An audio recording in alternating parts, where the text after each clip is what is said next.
मैं शपथ लेता हूँ।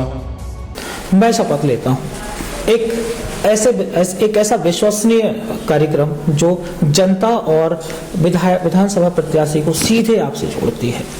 दरअसल आपको बता दें, नेताओं पर कम होता विश्वास जनता का, और कई बार प्रश्न उठते हैं कि एक बार जब नेता जीत जाते हैं, चुनाव से पहले तो बहुत आते हैं, गली गली गांव गांव घूमते हैं, लेकिन उसके बाद वो नजर नहीं आते।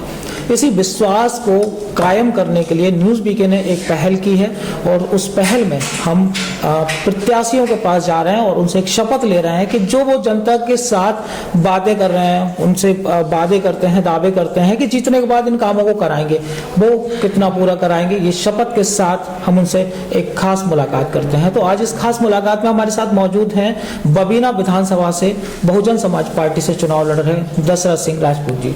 सर, आपका बहुत बहुत स्वागत है हमारे इस खास कार्यक्रम में। धन्यवाद पत्रकार बंधु जी सर, इस कार्यक्रम के बारे में आपको बता देता हूं कि इस कार्यक्रम में जो भी हम आपसे चर्चा करेंगे, इसके लिए आपको एक शपथ लेनी पड़ेगी। जी। शपथ लेनी पड़ेगी, और शपथ में आप ये शपथ होगी कि जो भी आप वादे कर रहे हैं जनता से, उनको आप पूरा करेंगे। तो क्या आप इसके लिए तैयार हैं? तैयार हूँ। तो सर, सबसे पहला हमारा सवाल है कि आप चुनावी मैदान में हैं, क्षेत्र में जा रहे हैं, कई ग्रामों का भ्रमण कर चुके होंगे। तो ऐसे में आपका बबीना विधानसभा चूंकि झांसी रूरल से जुड़ा हुआ है, झांसी का ग्रामीण क्षेत्र है, तो वहाँ पे जनता की मुख्यतः समस्याएं क्या क्या हैं? ये पत्रकार बंधु, पब्लिक की जो मुख्य समस्याएं हैं वहाँ पर, एक तो शिक्षा से ग्रसित है। शिक्षा की कमजोरी बहुत ज़्यादा है, और सड़क भी है, पानी भी नहीं है। खास तौर से बबीना के 26-27 गांव जैसे हैं जिसमें सिंचाई के साधन उपलब्ध नहीं है। वहाँ वाटर लेवल बहुत डाउन है। तो कई बार, पिछली बार 2007 में बहन जी की सरकार में योजना बनाई गई थी नहर संचालन के लिए कि वहाँ से नहर तैयार कराई जाए। तो चूंकि अब इस समय जो है, अभी जो कुछ रह गया काम शेष, वो काम जो है अभी बहन जी की सरकार बनेगी या मुझे वहाँ से जनप्रतिनिधि बनाकर भेजा गया, तो मैं अपनी पूरी कोशिश करूंगा कि उसको सुचारू रूप से चालू करवा सकूं। जी। पानी के अलावा सड़क, शिक्षा? हाँ, शिक्षा और रोजगार जी सबसे बेहतर समस्या है हमारे क्षेत्र में रोजगार की जी। जो हमारा यहाँ का मजदूर है, किसान है, जब कहीं जैसे कि जैविक आपदा प्रकोप हो जाता है जी, तो मजबूरी में हमारे यहाँ के किसान को भी बाहर मजदूरी करने जाना पड़ता है, जिसमें वो अपने परिवार के बूढ़े माँ बाप को छोड़ जाता है घर पे, बच्चों की शिक्षा के लिए बच्चों को भी छोड़ जाता है कि आप लोग यहाँ पढ़ेंगे, वो मजदूरी करने निकल जाते हैं। तो ऐसे में उनकी देख रेख भी नहीं हो पाती है। तो मेरा सबसे पहला मुख्य मुद्दा रहेगा कि ग्रामीण लोगों को गांव में ही रोजगार मुहैया कराया जाए। सबसे प्राथमिकता ये रहेगी, किसी भी तरह से प्रयास ये रहेगा मेरा कि ग्रामीण लोगों को गांव से ही बाहर ना जाना पड़े, जिससे उनका परिवार, उनके मुख्य लोग, उनके बच्चे उन पर आश्रित होकर रह चले। भले ही यहाँ बाहर से कम पैसा मिलेगा तो उसमें वो अपना गुजारा कर लेंगे जी। तो रोजगार देने के लिए क्या कोई ब्लूप्रिंट तैयार किया गया है? कोई तैयारी है? रोजगार देने के लिए हमने जो अपना लगाया है, जिसमें हमने डिस्कस किया है कि रोजगार देने के लिए पहले महिलाओं को समूह के माध्यम से हम जोड़ेंगे जी।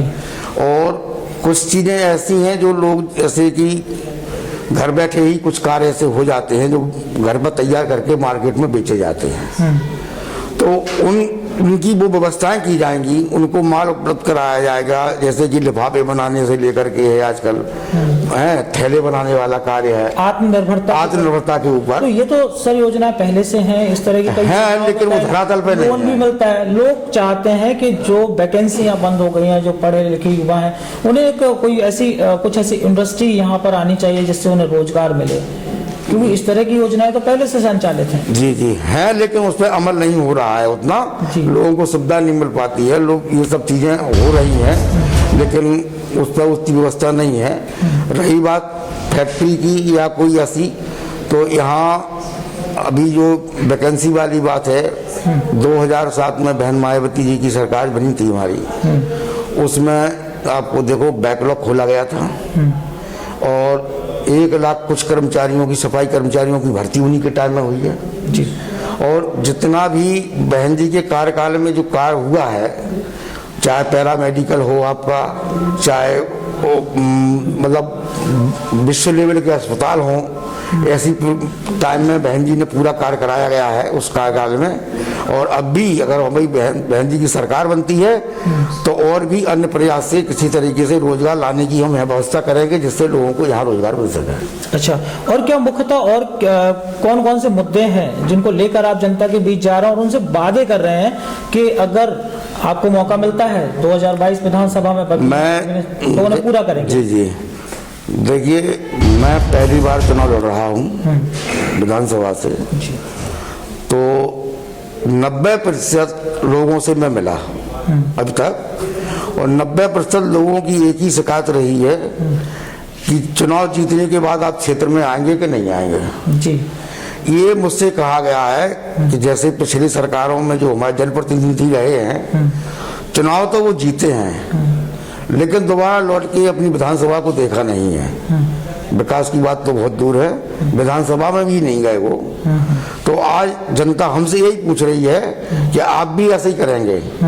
तो मैंने ये कहा है कि मैं आपके बीच में हूँ, एक किसान का बेटा हूँ, और किसान का दर्द और किसान की सारी समस्याएं क्या हैं वो मुझे भली भांति मालूम है जी। और मैं आपके बीच में रहूंगा, और जितनी भी योजनाएं हैं, जो भी कार्यक्रम हैं, उनको लाने, अगर हमारी बहन जी की सरकार बनी तो उनको लाके आपके सामने उपलब्ध कराऊंगा। आपको किसी प्रकार की समस्या से है भरसक प्रयास करूंगा निदान दिलाने का।